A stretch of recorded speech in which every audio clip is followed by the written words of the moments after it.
हज़ारों उलमा को साल में मैं पढ़ाता हूँ।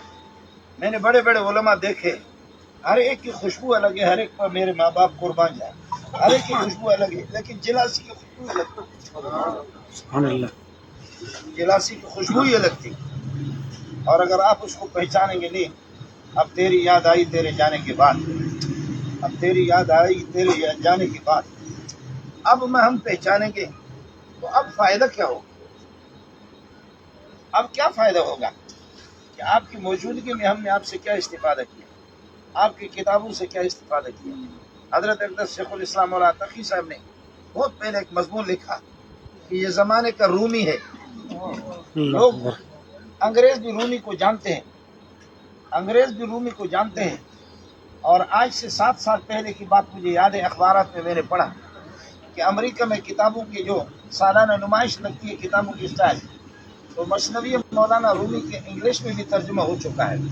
और हिंदुस्तान में अंग्रेज़ आकर के बात से बात निकालना, बात की गहराई तक जाना, ये मौलाना रूमी का शेवा था।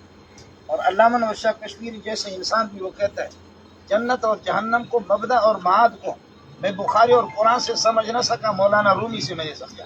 लेकिन हमारे शेख है मुफ्ती अब्दुल हफीज़ साहब यहाँ मौजूद है, मौलाना यूसुफ अफशानी साहब दामत बरकातुहुल्लाह, बड़े अदीब है, बड़े अदीब है, बलोच है, मेरे अजीज़ है, बहुत गज़ब का ज़हीन आदमी है।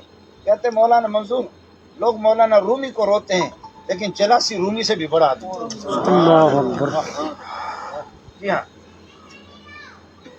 हाँ, जो लोग जानने वाले हैं वही जानते हैं। मैंने अशार उनके पढ़ा, मशो सरदार बा सरदार दारस्त बजो दीनार बा दीनार नारस्त मनम बीमार इश्क अज़मं गुरेजन हमा यारा की बा बीमार मारस्त। अब आपको सुनाऊं, तर्जुमा करूं, मेरा सीने पड़ जाएगा, लेकिन यह है कि आपको समझ में नहीं आएगा।